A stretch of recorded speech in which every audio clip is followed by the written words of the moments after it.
तो हेलो दोस्तों, कैसे हो आप लोग। उम्मीद करता हूँ कि बहुत अच्छे होंगे। तो दोस्तों आज हम बात कर रहे हैं कि बैंक स्टेटमेंट कैसे पूरी की जाए। बहुत सारे दोस्त बोल रहे हैं कि हमारे पास पैसे नहीं हैं, हम कैसे इटली पहुँचे हैं। तो दोस्तों घबराने की बात नहीं है, हम आज इसी वीडियो में डिस्कस करेंगे कि कैसे बैंक स्टेटमेंट पूरी की जाए। दोस्तों बात करते हैं कि आपको अमाउंट वो रखना पड़ेगा, ठीक है। अकाउंट में आपको रीजनल स्कॉलरशिप अगर आपको इटली की मिल रही है तो आपको अमाउंट रखना पड़ेगा आपको अकाउंट में। वो होगा 6000 यूरो, जो कि पाकिस्तान का बनता है 18 से 19 लाख, ठीक है।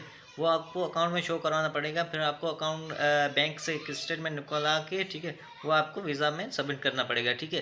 तो बात यह है कि हम 18 से 20 लाख रखेंगे कैसे, ठीक है। तो मैं आपके साथ एक और चीज़ है जो मैं आपको बता चलूँ कि काफ़ी सारे दोस्त बोल रहे हैं कि भाई हमारे पास ऐसे कोई एजेंट वगैरह है, या दोस्त कोई बता रहा है कि हमें 2 लाख कोई चार्ज कर रहा है, वो हमें बैंक स्टेटमेंट पूरी करके देगा। कितने की? वो 18 लाख की या 19 लाख की जो भी है वो आपको पूरी करके देगा।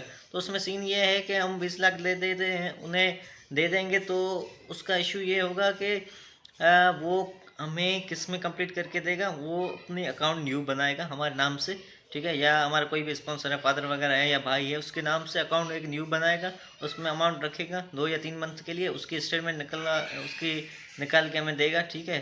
तो वो हमें सबमिट करवानी पड़ेगी, ठीक है। इसमें ये इशू है कि भाई स्टेटमेंट जो वो मांगते हैं वो मिनिमम 6 मंथ की है, ठीक है। इसमें ये इशू होगा। और दूसरी ये कि न्यू अकाउंट बना रहे हैं, ठीक है, न्यू अकाउंट बना के उसमें अमाउंट रख के फिर वो हमें स्टेटमेंट निकाल के देगा। तो उसमें ये इशू होगा कि यार ये अकाउंट वो कहते हैं कि मिनिमम 6 मंथ की हो और अकाउंट एक्टिव हो, ठीक है। इसमें सोर्सेज क्या है, कोई भी इनकम कहाँ से आ रही है वो पता नहीं। अकाउंट न्यू बनाई, उसमें अमाउंट रखे, उसकी स्टेटमेंट निकाली, ठीक है, दे दिया। इसमें भाई ऐसे उसका वीज़ा नहीं लगेगा, ठीक है, इशू हो जाएगा।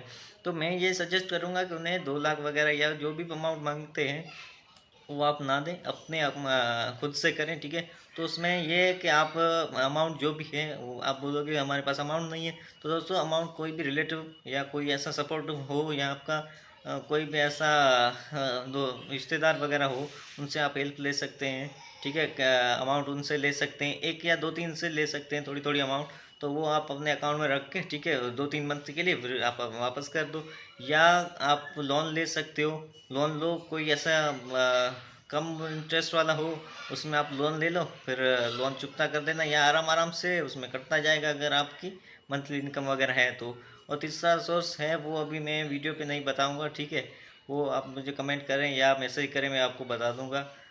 वो थोड़ा सीक्रेट है, इसमें बता नहीं सकता, ठीक है। तो ये है कि आप सोर्सेस ये हैं, आप उनसे अमाउंट ले सकते हैं, ठीक है भाई।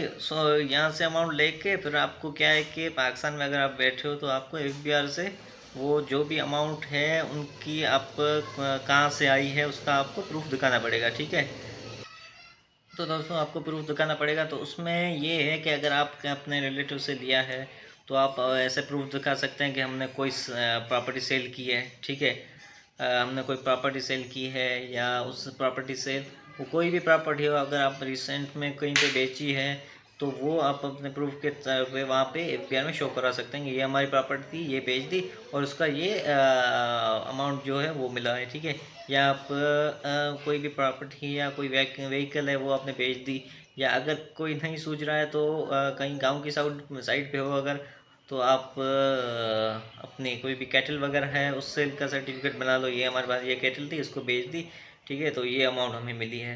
तो आप कुछ भी ऐसे बना सकते हैं, ठीक है, अगर आपने कहीं रिलेटिव वगैरह से अमाउंट ले रहे हैं तो, ठीक है। ये आपको एफबीआर में दिखा के वो उसका प्रूफ वगैरह वहाँ पे होगा, उसका जो भी है प्रिंट निकला के स्टेटमेंट भी वहाँ से हो जाएगी, प्रिंट वगैरह निकाल के आप उसमें वीज़ा में दे सकते हो। तो ये सोर्सेज भी आपको मैंने बता दिए, और ये एफबीआर में आपको देना पड़ेगा, लाजमी है आपको करना, ठीक है। पिछले ऐसे मेरे साथ भी दोस्त से एक ऐसा दोस्त था जिसके स्टेटमेंट बहुत सारी थी, 50 या 57 लाख की थी, ठीक है। उसने एफबीआर में एक भी रुपया नहीं दिखाया था कि ये सोर्सेज कहाँ से है, ये इनकम कहाँ से आई, ये पैसे कहाँ से आए, ठीक है। तो उनके साथ इशू हो गया था, तो उनकी वीज़ा अभी तक नहीं लगी, रिजेक्ट हो गई। तो ऐसे आप काम जो भी करो वो पक्का करो, कोई भी डाउट ना हो, इनकम कहाँ से आई उसका प्रूफ देना, ठीक है। ये बेच दिया या ये बेच दिया, जो भी हो, जो भी आपको बनाना है पूरा बनाना, उसका एक एक चीज़ का प्रूफ होना चाहिए, ठीक है दोस्तों।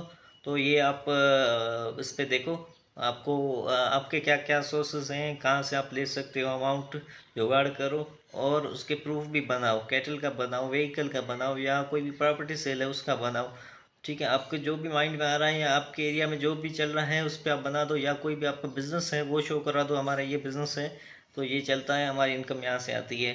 ठीक है, जो भी आपको जो भी सही लग रहा है वो आप करो, और ये प्रूफ वगैरह दिखा के एफबीआर में फिर आप वीज़ा सबमिट कर दो। उम्मीद हो कि वीज़ा आपकी सही लग जाएगी और आपका इसमें कोई इशू नहीं होगा। ठीक है दोस्तों।